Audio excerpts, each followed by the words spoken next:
ndagira ngo ubwire umutima wawe n'ubwenge bwawe ko ibyo bintu byose umwanzi Satani ahagaritse imbere yawe ari ibikangisho. Ibikangisho burya ntabwo biba ari realite.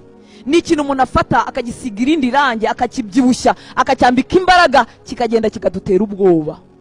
Icyo cyitwa igikangisho. Amen. Haleluya.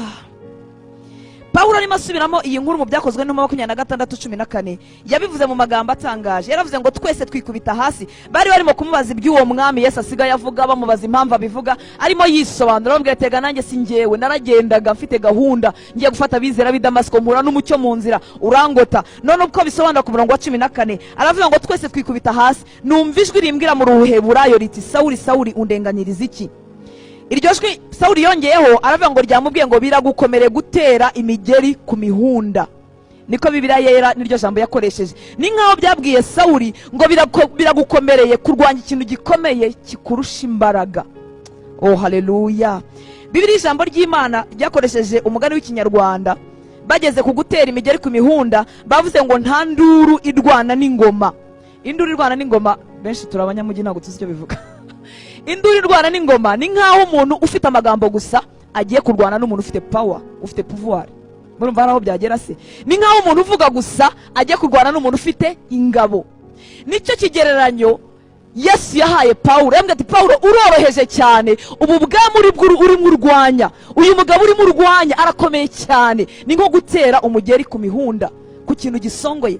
Bibiliya y'Abakatolika yitwa Bibiliya ntagatifu yavuze ngo biragukomereye kwishita ku rubambo. Urubambo muraruzi? Ni igiti basongoye hejuru, sibyo ra? Yesu asubiza Pawulo abwira Sawuli, arambwira ati Sawuli kundwanya ni nk'umuntu wifashe n'umubiri usanzwe akajya kwijomba ku giti. Uri bubabare nindi, igiti gisongoye uri bubabare nindi. Kurwanya ubu bwami no kwihemukira. Haleluya. Umugabo ugendana natwe yuzuye imbaraga arashoboye. Niyo mpamvu ubwoko bw'Imana dukwiriye kuba muri we neza, kuko iyo tubaye muri we neza nta kintu Satani adutwara. Oh haleluya. Yadutera impande n'impande ariko ntiyatubasha. Atubasha ryari? Yo hagize icye asanga muri twebwe. Haleluya. Umwami w'abami avugira mu ijuru atarinze kumanuka. Umucyo wonyine n'ijwi nibyo byanyeganyije umugabo w'intwari witwa Pawulo. Arambwira ati Pawulo urimo urakina, bari abantu urwanya ntuzabarimo, ibi bintu urwanya ntuzabishobora. Imana yacu itugirire neza. Haleluya. Uyu ni Pawulo arimo kubibwira umwami Agripa, amubwira ati nanjye nuko byangendekeye. Pawulo yabaye undi, amahane, amashagaga, ibintu byose yarahagurukanye birangira mu mwanya umwe. Mureke twiringiriye Imana kuko ifite imbaraga. Haleluya. Ibikangisha byazima mu isegonda. Amen. Haleluya. Haleluya. Iyo wenda kugira ubuhamya buzima, iyo wenda kugira ishimwe ridatokowe, umwanzi Satani ahagurutse ibikangisho byinshi.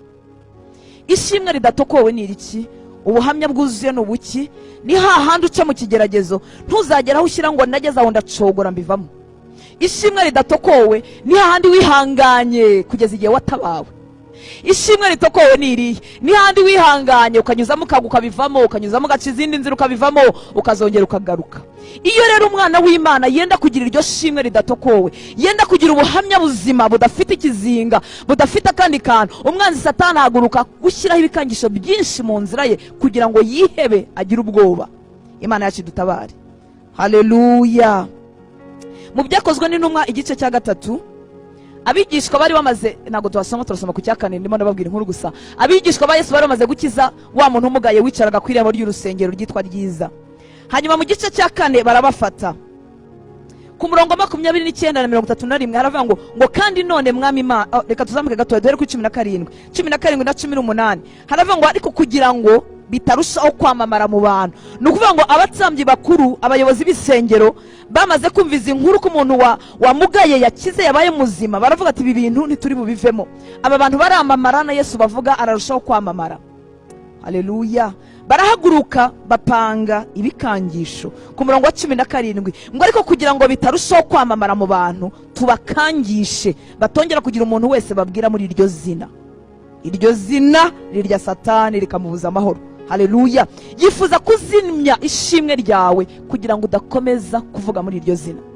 Twirebye neza twese abana b'Imana, haleluya, iyo hari ikintu runaka cyiza wari utegereje ku Mana, ntikibere igihe, ntikibe mu gihe ugitegereje cyangwa se ukakibura, uragenda niba wahamyaga Kristo ugatangira kugabanya, kavuga uti se ndababwira iki nanjye ko ntaratabara, tugatangira kugenda tunyonyomba dusa nk'abafite ubwoba, uvuga uti se ndabakomeresha iki nanjye ko ntakomeye.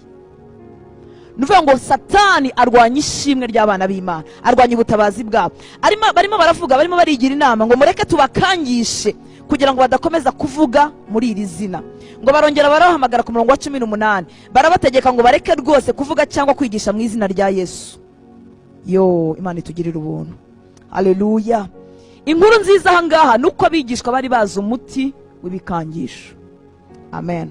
Usomye gato yo kuva ku murongo wa 24 kumanuka, Bibiliya irambwira ngo bahuza umutima bajya hamwe barasenga. Umuti w'ibikangisho nta kindi n'ukwiyegeranya ugahamagara Imana, haleluya, hanyuma igikangisho kikayenga ureba. Ngo bajya hamwe barasenga kuva ku murongo wa 24 muze kuwasoma kuri 29 tugeze kuri 31. Ngo kandi none Mwami Imana, iri ni isengesho. Barimo basenga guhera kuri 24 ntibahise bavuga amakuru y'ibikangisho, babanze kuvuga Imana n'amasezerano yayo. Baravuga ngo Mana wavuze ibi nibi, wavuze ibi nibi, wakoze ibi nibi. Bageze kuri 29 baravuga ngo kandi none Mwami Imana, reba ibikangisho byabo, uhe abagaragu bawe kuvuga ijambo ryawe bashize amanga rwose, ukiramburira ukuboko kwawe kugira ngo gukize, gukore n'ibimenyetso n'ibitangaza mu izina ry'umugaragu wawe wera Yesu. Bamaze gusenga aho bari bateraniye haba umushyitsi, bose buzuza umwuka wera, bavuga ijambo ry'Imana bashize amanga, haleluya. Impamvu Satani abyibushya ibikangisho nuko azi ko bizimya imbaraga z'Imana muri wowe, ariko nusenga uzagwiza imbaraga nk'ababigishwa. Ngo bamaze gusenga umwuka w'Imana arabamanukira, bagira imbaraga nyinshi, bahita bakomeza kuvuga ubutumwa bwiza bashize amanga. Ibikangisho ntibyakongera kubakanga, haleluya. Ikibazo si ugukomera kw'igikangisho Satani ashyize imbere yawe. Buryo icyo yashyize imbere yawe hari n'abandi bihumbi yagishyize imbere. Waruziko ari